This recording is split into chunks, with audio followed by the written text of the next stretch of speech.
आपने 10 पेज पढ़े और जब पेपर हो रहा है तो आपको लिखना है, उस बात के नंबर आते हैं। कम नंबर आए तो लाइफ ख़त्म। हम मैक्सिमम अपने एफर्ट लगाएं, जितनी ज़्यादा कोशिश है वो हम करते जाएं कि बेटे नंबर की तो ज़रूरत ही नहीं बची है, बस इतने नंबर ले लो जिससे आप आगे चलते जाओ। आपको मैं बता दूं 10th के नंबर सिर्फ इसलिए हैं कि आपकी डेट ऑफ बर्थ पता लग जाए। आपको नॉर्मल नंबर भी आते हैं तो भी काम चल जाएगा। पढ़ने का सही तरीका भी है और पढ़ने का सही समय भी होता है। तो ये रियल में मेरी पढ़ाई है। जैसे ही 45-50 मिनट होने लग जाते हैं तो वो रिटेंशन धीरे धीरे, मेमोरी धीरे धीरे आपकी परफॉर्मेंस कम कर देगी। तो आप एक ब्रेक लीजिए, प्रॉब्लम फोकस होने की बजाय सॉल्यूशन फोकस होइए। इस तरीके से आप आगे बढ़ सकते। बहुत सारे बच्चों में एंग्जाइटी डिसऑर्डर तो नहीं कहेंगे, एंग्जाइटी देखने को मिली है। और उसका जैसे ही एंट्री पे वो चेकिंग करने वाले लोग थे, उन्होंने उसका पेन छीन के डस्टबिन में फेंक दिया। या कोई अपना लकी चार्म होता है, बिल्कुल, उसको पहनते हैं। डायरेक्ट मैं किसी पढ़ाई को नहीं कर पा रहा तो हम भगवान जी के आगे हाथ जोड़ लेंगे और कहेंगे भगवान मुझे पास करा देना, और वो भी एक झूठी उम्मीद ही है। सबसे पहला स्टेप है, हर एक बच्चे को कॉन्फिडेंट रहना चाहिए कि मैंने इतनी तैयारी की है, कि हमें हर एक उस व्यूअर का जो हमें देख रहा है उसका बैकग्राउंड नहीं पता। तो इसका मोटा मतलब समझिए कि बाकी के 50 बच्चे फर्स्ट नहीं आ सकते। मेरे 85% नंबर आ गए, मेरे दोस्त के 84 आ गए। तो तनाव जो है वो किस वजह क्या होती है, जो खास वजह है जो एग्जाम के टाइम? और ये बात आज भी चल रही है कि इवेंट इज नॉट इवेंट। बहुत सारे बच्चों को लगेगा कि एग्जाम देने के बाद भाई ये तो मैंने जिंदगी में एक और अचीवमेंट ले ली। तो उनके चेहरे पे किसी पे मायूसी दिखती है, कोई ज़्यादा खुश दिखता है। तो वो कॉन्फिडेंस कहेंगे या क्या कहेंगे उसका? सारी समस्या ये है कि हम रिजल्ट ओरिएंटेड माइंडसेट बनाने की बजाय एफर्ट ओरिएंटेड माइंडसेट बनाएं कि हमने अपना एफर्ट पूरा कर दिया। एग्ज़ाम स्टार्ट होने वाले हैं और अभी CBSE और हरियाणा बोर्ड के दोनों के एग्ज़ाम हो जाएंगे स्टार्ट इसी महीने। बच्चे रात भर जाग जाग के पढ़ाई कर रहे हैं। ये बेवकूफ़ी है या कोई एग्ज़ाम का डर है फेल होने का? वैसे देखा जाए तो बहुत सारे बच्चों को ये भ्रम होता है कि हम लगातार रात को बैठ के बहुत तैयारी कर लेंगे तो बहुत बड़ी क्रांति हो जाएगी।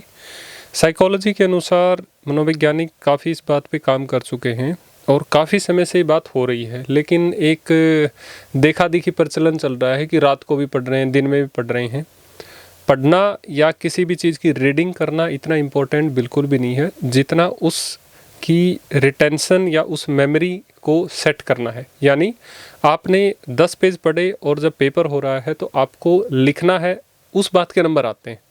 रात को पढ़ना लगभग 90% चीज़ों में बेवकूफ़ी होती है। बिल्कुल, क्योंकि आपको नींद और जो बेसिक आपकी बॉडी क्लॉक है, जो आपकी बॉडी को जिस कंटेंट को कंज्यूम करके आगे उसको प्रोसेस करना है, वो आप कर ही नहीं पाएंगे।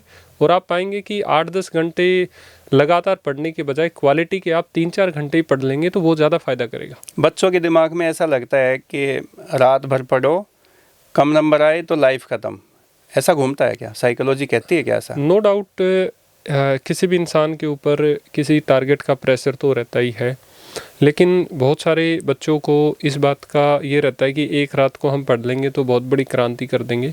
निश्चित ही आज भी हम ये पॉडकास्ट टाइप कर रहे हैं, रिकॉर्ड कर रहे हैं, तो शायद इस बात का इतना फ़ायदा इन बच्चों को नहीं होगा कि वो 10 दिन में इतनी बड़ी क्रांति कर दें। लेकिन बजाय इसके वो ये सोच सकते हैं कि जितना भी समय हमारे पास है हम मैक्सिमम अपने एफर्ट लगाएं, जितनी ज़्यादा कोशिश है वो हम करते जाएं। लेकिन जो प्रेशर साइकोलॉजिकली है, मैं आपको इस बात पे जोर दे के कहना चाहूँगा कि आज हमारी एजुकेशन में, खासकर नई एजुकेशन पॉलिसी आई है, उसमें बहुत सारे ऐसे चेंजेस आ गए हैं जो इस बात की तरफ इशारा कर रहे हैं कि बेटे नंबर की तो ज़रूरत ही नहीं बची है, बस इतने नंबर ले लो जिससे आप आगे चलते जाओ। आपका एप्टीट्यूड, आपका एटीट्यूड, इंटरेस्ट क्या है, एरिया ऑफ चीज़ें किस तरफ आपकी पर्सनैलिटी में मैच कर रही हैं, वही चीज़ आपके लिए ज़रूरी है। जैसे पहले फोकस करते थे कि 10th के नंबर से नौकरी नहीं मिलेगी, अच्छे नहीं आए तो ये नहीं आए। आपको मैं बता दूं 10th के नंबर सिर्फ इसलिए हैं कि आपकी डेट ऑफ बर्थ पता लग जाए। वहीं पे पहले 12th वाले नंबर थे कि किसी यूनिवर्सिटी में एडमिशन नहीं होगा। आज CUET जैसे एग्ज़ाम आ गए हैं, आपको नॉर्मल नंबर भी आते हैं तो भी काम चल जाएगा। दूसरी तरफ हमारी सोसाइटी में पेरेंट्स जो हैं या टीचर्स जो है या समाज जो है, वो इस बात पे ज़रूर प्रेशराइज करता है बच्चों को कि नंबर आना बहुत ज़्यादा ज़रूरी है। पर बहुत सारी ऐसी रिसर्च मिल चुकी हैं जिसमें 90% से ज़्यादा नंबर लेने वाले लोगों की टोटल होलिस्टिक ज़िंदगी की बात करें तो वो बहुत अच्छी नहीं है। तो पढ़े किस टाइम? पढ़ने का सही तरीका भी है और पढ़ने का सही समय भी होता है। सबसे पहला तो हमारे पास पढ़ने के लिए बहुत कॉमन चीज़ ये होनी चाहिए कि हमारा उस पढ़ाई के लिए इंटरेस्ट होना चाहिए। इंटरेस्ट जब तक नहीं है तो आप कभी भी पढ़ेंगे तो झूठे मन से ही पढ़ेंगे। इस पॉडकास्ट को भी देखने के बाद यदि कोई बच्चा किताब की तरफ दौड़ लगा के हाथ लगा ले और उसके पापा आके देखें कि बेटे किताब तो सीधी पकड़ के पढ़ना चाहिए, यानी दिखावे के लिए नहीं पढ़ना। इसलिए पढ़ना नहीं है कि मेरे नंबर आ जाएं, इसलिए पढ़ना नहीं है कि मुझे पढ़ना है, मेरे ऊपर प्रेशर है, बल्कि इसलिए पढ़ना चाहिए कि जिस समाज में मैं हूँ उसकी जानकारी मुझे होनी चाहिए। और जितना भी मैं तैयारी कर रहा हूँ इसका फ़ायदा मुझे नंबरों तक सीमित नहीं है बल्कि समाज में भी फ़ायदा होता है। जैसे कि मैं एग्ज़ाम से रिलेटेड कोई टॉपिक तैयार कर रहा हूँ तो ये इसलिए नहीं कि मुझे पीएचडी में कोई थीसिस लिखनी है, बल्कि इसलिए कि आज हम पॉडकास्ट टाइप कर रहे हैं, इससे किसी एक बच्चे का भी फ़ायदा होता है, तो ये रियल में मेरी पढ़ाई है। तो बच्चे को सबसे पहले किस टाइम पढ़ना चाहिए, तो आपको एक कॉमन बात समझ लेनी कि 45 से 50 मिनट के बाद आप कभी पढ़ें, गैप लेना बड़ा ज़रूरी है जी। क्योंकि हमारा ब्रेन जो है वो 45-50 मिनट लास्ट किसी भी चीज़ को ज़्यादा से ज़्यादा कैप्चर कर सकता है, रिकॉर्ड कर सकता है और उसे मेमोरी में रिटेन कर सकता है। जैसे ही 45-50 मिनट होने लग जाते हैं तो वो रिटेंशन धीरे धीरे, मेमोरी धीरे धीरे आपकी परफॉर्मेंस कम कर देगी। तो आप एक ब्रेक लीजिए। तो इसे क्या कहेंगे, साइकोलॉजिकल हैक कहेंगे कि कम नंबर आएंगे, क्या फोकस करना चाहिए, वो सब चीज़ें जो बच्चे इस टाइम पे जो गुजर रहे होते हैं इस समय देखिए बहुत सारे लोग जब आखिरी टाइम में होते हैं तो नो डाउट एंग्सियस होना बहुत स्वाभाविक है। कोई भी टारगेट हमारे पास आता है तो हम होच पोच तो हो ही जाते हैं। ऐसे समय में मेरा ये मानना है कि आपके सामने एक बड़ी समस्या है और उस बड़ी समस्या को लेके आप प्रॉब्लम फोकस होने की बजाय सॉल्यूशन फोकस होइए। मतलब जितना भी समय बचा है उस समय को इस तरफ ध्यान दीजिए कि जो मैंने पढ़ा है उसको मैं रिवाइज कैसे करूं। इस तरीके से ध्यान दीजिए कि जो चीज़ मेरे दिमाग में आ सकती है मैं क्या क्या सॉल्यूशन माइंडसेट बना सकता हूं, बजाय इसके प्रॉब्लम माइंडसेट, जैसे कि इतना बड़ा सिलेबस है, मेरे तो पापा क्या बोलेंगे, मेरी तो मम्मी क्या बात करेगी, मेरे तो घर के लोग क्या बोलेंगे, मैं तो निकम्मा हूँ, मैं तो ज़िंदगी में आगे कुछ कर नहीं पाऊँगा। This is problem oriented mindset. उधर सॉल्यूशन फोकस्ड क्या है कि मेरे पास जितना भी समय है मैं इसको सही जगह यूटिलाइज करूं। मैं एक कॉन्फिडेंट इंसान हूं, मैंने बहुत जगह प्रॉब्लम को सोल्व किया है, इस बार मैं इसको भी सोल्व करूंगा। इस तरीके से आप आगे बढ़ सकते हैं। तो आप साइकोलॉजिस्ट हैं, काउंसलर है, तो बच्चे किस तरीके की शिकायतें लेके आपके पास आते हैं एग्ज़ाम के टाइम में खासकर? सबसे कॉमन शिकायत तो देखने को मिली है कि बहुत सारे बच्चों में एंग्जाइटी डिसऑर्डर तो नहीं कहेंगे, एंग्जाइटी देखने को मिली है। एंग्जाइटी किस तरीके की कि उनको एक अजीब तरीके का डर है, और ये डर सिर्फ उन बच्चों में नहीं है जिन्होंने तैयारी नहीं की, बल्कि उन बच्चों में ज़्यादा है जिन्होंने अच्छी तैयारी की है। मतलब उनको ऐसा लगता है कि उनको ठीक नंबर नहीं मिलेंगे, उन्होंने खूब तैयारी कर ली है लेकिन मेरा दोस्त उसको ज़्यादा नंबर मिल जाएंगे, कंपटीशन की फीलिंग आती रहती है और ओवरऑल कॉन्फिडेंस उनका डाउन चला गया। अब इससे क्या रिजल्ट देखने को मिलता है, कई बार आप पाएंगे कि बहुत सारे बच्चों को वोमिटिंग की फीलिंग आने लग जाती है जब पेपर होता है, कईयों को वोमिटिंग आ भी जाती है, कई लोगों को फोबिया होता है कि उस दिन वो अच्छा परफॉर्म नहीं कर पाएंगे, उनको खाना पीने में उस दिन दिक्कत हो जाती है, छाती के बीच में दर्द हो जाएगा, हाथ कांपने लगेंगे, हाथ पैर सुन्न हो जाते हैं, सांस तेज लेने लग जाएंगे। तो ये सारे के सारे सिम्टम होते हैं एंग्जाइटी के जी। और बहुत सारे बच्चों में ये चीज़ें देखने को मिली हैं। मैं एक पॉडकास्ट में बता रहा था कि एक बच्चा नीट का एग्ज़ाम देने गया और उसके दिमाग में फुल अच्छे से तैयारी थी और संभावना थी कि उसका इस बार पेपर निकलेगा, लेकिन जैसे ही वो एंट्री करने गया तो उसने एक माइंडसेट बना रखा था कि इसी तरीके की आइडियल सिचुएशन मुझे एग्ज़ाम में देखने को मिलेगी। और उसका जैसे ही एंट्री पे वो चेकिंग करने वाले लोग थे, उन्होंने उसका पेन छीन के डस्टबिन में फेंक दिया और वो बच्चा पेपर नहीं दे पाया। आके जब काउंसलिंग में 2-3 सेशन हुए तो पता लगा कि वो बच्चा उस पेन को बड़ा लकी मानता था और उस पेन से लिखेगा तो ही वो सेलेक्ट हो सकता है। तो इसे क्या कहेंगे? ये बहुत सारे बच्चों के दिमाग में इस तरीके की उम्मीदें, आइडियल सिचुएशन बरकरार रहती हैं कि मैं तो इतने ही नंबर लेके आऊँगा, मेरे पास ऐसा ही होना चाहिए। और बहुत बार बच्चे जब पेपर लिखने बैठते हैं तो सिचुएशन थोड़ी सी अलग होती हैं। जैसे तो ऐसे बच्चे एग्ज़ाम देने जाते हैं तो भगवान जी के वो पूजा करके जाते हैं, ऐसा कुछ करते हैं, या कोई अपना लकी चार्म होता है बिल्कुल उसको पहनते हैं, ऐसा कुछ है क्या? आप इसको बहुत ये सारे साइकोलॉजी में इसको क्या कहेंगे? ये बस सिंपली यही है कि हम एक हमारे दिमाग में उम्मीद होती है और उस उम्मीद को हम कहीं ना कहीं डिस्प्लेस कर देते हैं कि भगवान जी मेरी बात सुन लेंगे। कई बार हम बात करते करते समय ऐसे करने लग जाते हैं तो हम रियल प्रॉब्लम से डर होता है, वो एक तरीके का डर ही है। उस डर को हम डिस्प्लेस किसी दूसरी जगह कर देते हैं कि भाई यहाँ पे डायरेक्ट मैं किसी पढ़ाई को नहीं कर पा रहा तो हम भगवान जी के आगे हाथ जोड़ लेंगे और कहेंगे भगवान मुझे पास करा देना। सोचो भगवान को इस बात का कहाँ क्या संबंध है, लेकिन एक उम्मीद है और वो भी एक झूठी उम्मीद ही है, क्योंकि भगवान जी इस तरीके से ये सब काम करने लगे तो फिर टीचर का रोल ही नहीं है, बेचारे पढ़ाई करा रहे उनका भी रोल ही नहीं है, पेपर जो चेक कर रहे हैं उनका भी कोई रोल ही नहीं है। तो हम क्या करते हैं, रियल प्रॉब्लम को फेस करने की बजाय हम एक उस प्रॉब्लम को दूसरी जगह डाइवर्ट कर देते हैं और हम डिस्प्लेस कर देते हैं। बच्चों को क्या करना चाहिए, स्टूडेंट को? सबसे पहले ऐसे समय में मैं एक बहुत अजीब सी बात आपको बताऊंगा कि जब तक जो चीज़ आपने तैयारी की है इसका कॉन्फिडेंस आपके पास नहीं रहेगा तो जितना किया है वो भी नहीं कर पाएंगे आप। सबसे पहला स्टेप है, हर एक बच्चे को कॉन्फिडेंट रहना चाहिए कि मैंने इतनी तैयारी की है। बड़े से बड़े टॉपर बच्चे भी पूरा सिलेबस नहीं पढ़ पाते बजाय इसके कि वो कॉन्फिडेंट हैं। दूसरा स्टेप, जब आप पेपर में लिखने वाले हैं तो आपका, जैसे कि एक इंसान खाना खा रहा है और उसका खाना खाने में 100% ध्यान है तो उसे खाना अच्छा लगने लगता है। ठीक ऐसे ही जब पेपर आप लिखते हैं तो आपका पूरा फोकस इस बात पे होना चाहिए कि आप पेपर लिख रहे हैं। बहुत बार ऐसा बच्चों में देखने को मिला है, खुद मैं एग्ज़ाम दे रहा था और पीएचडी के एग्ज़ाम में एक पेपर गलत मिल गया था। पीएचडी लेवल पे ऐसी चीज़ें होने के बावजूद भी मेरा एक क्लासमेट था और वो एंग्सियस हो गया कि आप मुझे गलत पेपर कैसे दे सकते हैं। इसका सिंपल सॉल्यूशन था कि आप 10 मिनट वेट करो, पेपर मिल जाएगा। लेकिन ऐसा इसलिए होता है कि बहुत सारी अनऑर्गेनाइज स्ट्रक्चर किसी भी एग्ज़ाम में हो सकता है। कहीं पे लाइट की दिक्कत हो, कहीं पे कैमरा रिकॉर्ड कर रहे हो, कहीं पे कुछ भी अलग चीज़ हो सकती है। तो मेंटली तैयार रहें कि मेरा फोकस इन चीज़ों में होना ही नहीं चाहिए, ये मेरा काम नहीं है। मेरा काम क्या है, पेपर लिखना। जैसे कि खाना खाते समय पूरा ध्यान खाने में होने के बाद हमें खाना अच्छा लगता है, ऐसे ही हमें पूरा ध्यान लिखते समय पेपर में रखना है, बजाय इसके कि हम इधर उधर डाइवर्ट। तो इसमें सिलेबस पढ़ना चाहिए एग्ज़ाम के टाइम में, या कुछ और भी ऐसे जो फेलियर लोग हैं जो बाद में सक्सेस हुए, ऐसी कहानियाँ भी पढ़नी चाहिए ऐसा?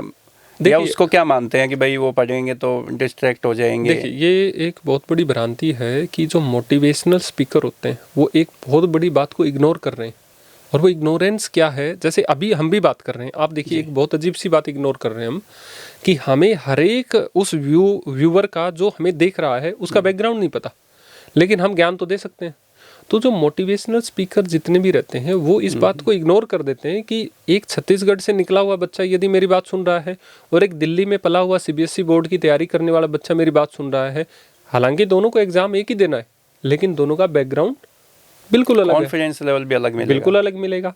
तो इसीलिए ये सब जो मोटिवेशन का आपका रोल है, इसको आप आसान भाषा में समझ लें कि यदि आपको भूख है पेपर देने की जी, तो बीच में वीडियो देखने की जरूरत नहीं है। आप सामान्य भाषा में समझे कि यदि आपको प्यास लगी है और आपके सामने गिलास है तो आप पहले वीडियो देखेंगे या सीधा पानी पिएंगे? तो आप सीधा पानी पिएंगे, सिंपल सी बात। ठीक ऐसे ही वो पानी का गिलास अब एग्जाम है। मैं सीधे शब्दों में हर एक बच्चे को ये मैसेज दूंगा कि भाई कोई मोटिवेशन की ज़रूरत नहीं, सीधा एग्जाम तुम्हारे सामने पानी का गिलास रखा है, तुम्हें प्यास नहीं लगी तो एक अलग बात है। सारा पढ़ा तो है ही, पूरे साल तो बच्चों ने वही पढ़ा है, पूरे साल वही पढ़ा है, और जब एग्ज़ाम नहीं होता तो वो 10 में से 10 नंबर भी ले लेते हैं। बिल्कुल बिल्कुल, जो क्लास में जो टेस्ट होते हैं, बिल्कुल बिल्कुल। ये एक अलग दिन है, बस आपका वही सब चीज़ों का एग्जाम हो रहा है जो आप जिसके थ्रू आप गुजरे हैं। क्या ऐसा नहीं है कि वो माँ बाप का जो प्रेशर है कि भाई तुमने 100% नंबर लेके आने हैं, 100% नंबर लेके आने हैं, वो प्रेशर नहीं है क्या बच्चों के ऊपर? देखिए, नो डाउट प्रेशर बहुत ज़्यादा है, और आप इस बात को यहीं से समझ लें कि यदि एक बच्चा स्कूल में टॉप करता है, पहले तो हम सामाजिक दृष्टि में समझते हैं कि एक बच्चा स्कूल में टॉप करता है तो इसका मोटा मतलब समझिए कि बाकी के 50 बच्चे फर्स्ट नहीं आ सकते। इसका मतलब किसी को फर्स्ट आना है तो बाकी सबसे आगे जाना पड़ेगा, और कोई फर्स्ट आ रहा है ना तो इसका मतलब ये है कि बाकी सारे बच्चों को पीछे छोड़ रहा है। अब ब्रेन तो सबका अलग अलग ही है। बिल्कुल। तो सबसे पहले हम ये समझे कि हमारी असली लड़ाई उस क्लास में है ही नहीं जी। मेरे साथ के पढ़ने वाले बच्चे साइकोलॉजी पढ़ी है और वो मेरी जगह नहीं है, कुछ मेरे से बहुत आगे हैं, कुछ पीछे हैं, और कुछ पता नहीं है का। यानी हमारी असली लड़ाई हम जानबूझ के बना देते हैं कि चिंटू की लड़ाई उसके दोस्त डब्बू से, मेरे 85% नंबर आ गए, मेरे दोस्त के 84 आ गए, तो मैं टॉपर हो गया। भाई 85 से भी काम नहीं चलने वाला, तुम इस दुनिया में हो जहाँ पे नंबर बहुत ज़्यादा आ रहे हैं। मेरा कहने का मोटा मतलब है कि हम असली लड़ाई से हट जाते हैं। आपका कहना ये है कि खुद से कंपटीशन करो, दूसरे को के साथ कंपटीशन नहीं। यही सॉल्यूशन है हर एक चीज़ का। शेर को सवा शेर मिलते रहेंगे। हमें आज के दिन हम यदि एक बच्चे की तुलना जो बिल्कुल आदिवासी फैमिली से निकल के बाहर निकला, उसने मेहनत की, 10th तक आया, 12th तक आया या आगे तैयारी की, वो अमेरिका के एक बंदे से कैसे कंपेयर कर लोगे आप उसको? यानी कहने का मतलब हमारी लड़ाई हमसे ये होनी चाहिए कि भाई हम अपने आप को रोज़ बेहतर बना सकते हैं या नहीं बना सकते। मैं तो रिजल्ट आए उस दिन भी बच्चे को यही बोलूँगा कि उसको एक ही फीलिंग आनी चाहिए कि बेटे तूने पूरी जान लगा दी, जितने नंबर आए तेरे इतने ही आने थे। तो तनाव जो है वो किस वजह क्या होती है, जो खास वजह है जो एग्ज़ाम के टाइम?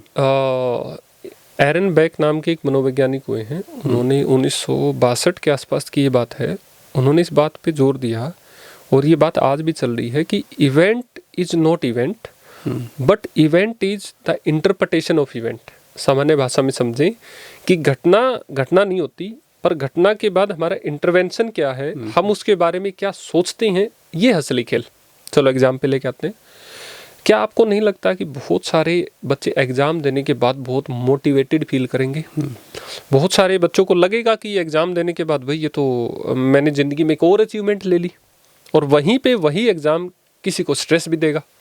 इसका मतलब स्ट्रेस एग्ज़ाम में नहीं है, एग्ज़ाम के प्रति हमारा सोचना क्या है। भाई हम ये सोचते हैं कि इस एग्ज़ाम के बाद मैं तो फेल हो जाऊंगा, मेरे घर वाले मारेंगे मेरे को, मेरे घर वाले डांट मारेंगे। जब बच्चा एग्ज़ाम सेंटर में जाता है तो फेस एक्सप्रेशन उनके कुछ अलग होते हैं। हाँ। जब एग्ज़ाम सेंटर से बाहर आता है 3 घंटे के बाद, तो उनके चेहरे पे किसी पे मायूसी दिखती है, कोई ज़्यादा खुश दिखता है। तो वो कॉन्फिडेंस कहेंगे या क्या कहेंगे उसका? देखिए ये बहुत सामान्य सी बात है कि बहुत बार हम कोई कर्म करते हैं, गीता में भी इस बात पे विषय पे बोला गया है कि जब हम कोई काम करते हैं तो जाने अनजाने में हमें पता नहीं लगता कि कब हम रिजल्ट की तरफ अट्रैक्ट से हो जाते हैं। जैसे इस वीडियो पे कितने व्यूज आएंगे कई की बार इस बात से भी निर्भर करता है कि भाई अच्छे बोल रहे होंगे ये वाले सर, तो है ना, नीचे ज़्यादा व्यूज हैं तो इसका मतलब अच्छा होगा, लेकिन ये सच्चाई नहीं है। बच्चे कई बार इस भ्रमित दुनिया में या उस एग्ज़ाम के दौरान ऐसी सिचुएशन में आ जाते हैं कि मैंने तो बहुत तैयारी की है भाई, और मैंने बहुत तैयारी की है तो मेरे नंबर भी बहुत आने चाहिए। लेकिन ये काम उस बच्चे का था ही नहीं, उसका असली काम है पेपर बढ़िया दे के आना। इसके लिए अलग से आपने एग्ज़ाम फीस दे रखी है, पूरी मैनेजमेंट है, पेपर चेक करने वाले लोग हैं, रिजल्ट निकालने वाली पूरी CBSE HBSE बोर्ड जितने भी हैं, स्टेट बोर्ड है। तो इसीलिए कई बार बच्चे उस काम में ओवरथिंक कर लेते हैं। तो जब वो बच्चे जाएंगे तो उनको लगता है भाई मैं तो कॉन्फिडेंट हूँ, जब पेपर दे के आएंगे तो कहेंगे उम्मीद से अलग हो जाए। तो कई बार बच्चे शुरू में उदास जाएंगे लेकिन बाद में बहुत अच्छा महसूस करेंगे क्योंकि उनको लगा कि ये तो पेपर आसान भी आ गया।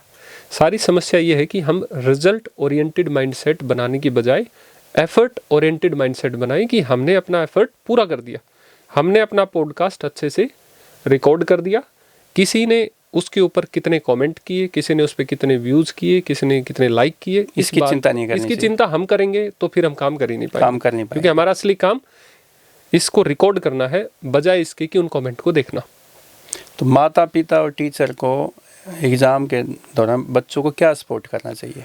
ये बहुत बड़ा रोल है उन दोनों लोगों का, क्योंकि आखिरी टाइम में बच्चा स्कूल से भी दूर जाता है और बल्कि माँ बाप के पास ज़्यादा रहता है।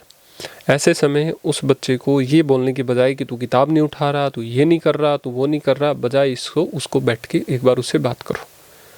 सबसे पहली जो हमारी माँ बाप की और बच्चे के बीच की दीवार जो हमने मजबूत होती जा रही है, जिसको तोड़ने से भी नहीं टूट रही है, मतलब माता पिता ने फ्रेंड बन जाओ। हाँ, एग्जाम के टाइम में फ्रेंड बन जाओ, या फ्रेंड जैसा व्यवहार तो कर सकते हैं। भाई चलो भाई मैं तो मम्मी हूँ, मैं तो फ्रेंड नहीं बनूंगी, मैं कैसे फ्रेंड बनूँ, लेकिन फ्रेंड जैसा व्यवहार तो कोई भी कर सकता है ना। तो आप फ्रेंडली व्यवहार करना चालू कर दो और बच्चा खुल के बताने लग जाए कि भाई मुझे इस सब्जेक्ट में दिक्कत आ रही है, मुझे इस तरीके से ये समस्या आ रही है, बजाय इसको ऐसा माहौल देने के कि आप इसको ऐसे ही समझ लो कि हमारा बॉस हमारे इस पॉडकास्ट को रिकॉर्ड करते समय बस कुछ नहीं कह रहा, वो बस चारों तरफ इससे घूम के एक बार चला जाता है जी। तो कई बार बच्चों को लगता है भाई मेरे पापा मुझे सपोर्ट नहीं कर रहे, मेरी तो निगरानी रख रहे हैं। वो रात रात को उठ के देखने आते हैं, अच्छा पढ़ रहा है, बजाय इसके देखना बुरा नहीं है, आप उनको बोल सकते हैं कि भाई मैं तो ये देखने आया हूँ कि कहीं भाई तू सो रहा है, कंबल इधर उधर गिर गया हो, लाइट बंद नहीं की है, मैं तो देखने आया हूँ, दूध पी लिया कि नहीं पी लिया। यानी एक उसी चीज़ को सपोर्टिंग नेचर में भी दिखाया जा सकता है और उसी चीज़ को इंक्वायरी की जा रही है, मेरा बच्चा पढ़ रहा है कि नहीं पढ़ रहा। बहुत बार तो ऐसा भी देखा गया है कि मैं इधर ही अपने रोहतक में किला रोड ही है, वहाँ पे ऐसे ही हम वो जब शुरुआती टाइम में हम सेमिनार करते थे तो माइक वाला सिस्टम साथ ही रखते थे। तो एक गाड़ी पे हमने रख के ऐसे बोला, अरे निकम्मे बच्चे कहाँ जा रहा है। तो सोच के देखो 2-4 बच्चे पीछे मुड़ के इस भीड़ में देख रहे हैं। इसका मतलब उनका माइंडसेट हो चुका है, बेटे तू तो निकम्मा ही है। तो बजाय इसके कि बच्चों को ये भावना उनके दिमाग में डालें कि तुम कुछ नहीं कर पाओगे, बार बार उसको बोला जाए कि आप कर सकते हैं। कई बार कुछ सब्जेक्ट में अच्छा परफॉर्म नहीं भी कर पाए तो कोई बहुत बड़ा काम नहीं है। बहुत सारे लोग ऐसे हैं जिन्होंने एफर्ट किए, किसी कारणवश रिजल्ट नहीं आ पाया। मैं आपके सामने बैठा हूँ, मैं बीएससी सेकंड ईयर में लिटरली मैंने सब्जेक्ट छोड़ दिए थे, फिजिक्स से मैंने किया, मैं दोबारा साइकोलॉजी में गया। आप सोचो कितनी प्रॉब्लम मुझे रही होगी। पेरेंट्स को तो ये बात समझ ही नहीं आई कि 2 साल टॉपर बच्चा वापस कैसे आ गया। बात ये नहीं है कि आप कितनी बार फेल होते हैं, कितनी बार कम रिजल्ट लेके आते हैं, बात यह है कि उस फेलियर में हमारा साथ कौन देता है। बच्चे हुए, बड़े से बड़े लोग इस बात को हमेशा याद रखते हैं कि जब मेरा समय स्ट्रगल वाला था उस समय किसने मेरे कंधे पे हाथ रखा, और शायद एक बार रखा गया हाथ हमारे बड़े से बड़े मोटिवेशनल स्पीकर, बड़े से बड़े साइकोलॉजिस्ट की काउंसलिंग, एक बार हाथ रखने से शायद वो बहुत छोटी उनके आगे पड़ जाती है। इतना सा सपोर्ट एक बच्चा चाहता है। तो आज दी हरियाणा टॉक्स में हमारे साइकोलॉजिस्ट राज आलमपुर जी हैं, और कोई भी स्टूडेंट, पेरेंट्स अगर हमारा पॉडकास्ट देख रहे हैं और उनको अच्छा लगे तो कमेंट करके हमें अपनी बात बताए, अपनी समस्या बताए। हम कोशिश करेंगे राज आलमपुर की तरफ से कि वो उनका समाधान भी करेंगे। जी। जाने से पहले हम लोग जब बच्चे एग्ज़ाम लिखें तो मैं एक छोटी सी मैसेज सभी बच्चों को दूंगा मेरी तरफ से, जो एक कॉम्प्लीमेंट्री बात हो सकती है, जिसके लिए एक बच्चा मेरे पास फ़ीस भर के पहुंचता है और हम उसकी काउंसलिंग में बात करते हैं। तो एक जनरल चीज़ मैं आपको बताना चाहूँगा कि आपका लिखना भी इतना ही इम्पोर्टेंट है और लिखने का तरीका भी उतना ही इम्पोर्टेंट, मीन्स आपका कंटेंट भी इम्पोर्टेंट है और उसकी प्रेजेंटेशन भी। जी। आपने किस तरीके से लिखा है किसी चीज़ को, ये बड़ा ही इम्पोर्टेंट है। यूँ कह लें कि आपका चेकर जो है, एग्जामिनर जो है, चेक करने वाला टीचर जो है, यदि वो इरिटेट उस पेपर को देख के नहीं हो रहा तो आपके नंबर अच्छे आएंगे। कैसे ना हो इरिटेट, कोशिश करिए अपनी सीरीज के हिसाब से अपने आंसर देने की। पहले आपने 3rd क्वेश्चन अटेम्प्ट कर दिया, फिर आपने 20वां कर दिया, फिर उसके बाद पहला कर दिया, तो ये एक प्रॉब्लमेटिक चीज़ हो सकती है। तो कोशिश करिए सीरीज में हो। सेकंड, सब पॉइंट्स बनाइए। कई बार बच्चे गलतियां कर देते हैं तो उस पर इतना ज़्यादा क्रॉस कर देंगे कि वो अलग सही लगेगा। आप एक बार भी काट देंगे तो भी टीचर को उतना ही समझ आता है। एक पेपर खत्म होने के क्वेश्चन का आंसर खत्म होने के बाद दूसरा जब आप क्वेश्चन अटेम्प्ट करने वाले हैं तो एक प्रॉपर स्पेस छोड़ना बड़ा ही ज़रूरी है। इंसान का दिमाग कभी भी वर्ड्स में नहीं सोचता है। आप इस बात को फिर से नोट करें, इंसान का दिमाग सिर्फ पिक्चर्स में सोचता है। कोशिश करिए किसी भी तरीके की पिक्चर्स यदि आप बना पाएंगे तो टीचर का माइंड मैप तैयार हो जाएगा। इस तरीके की 2-4 टिप्स आप लगा सकते हैं।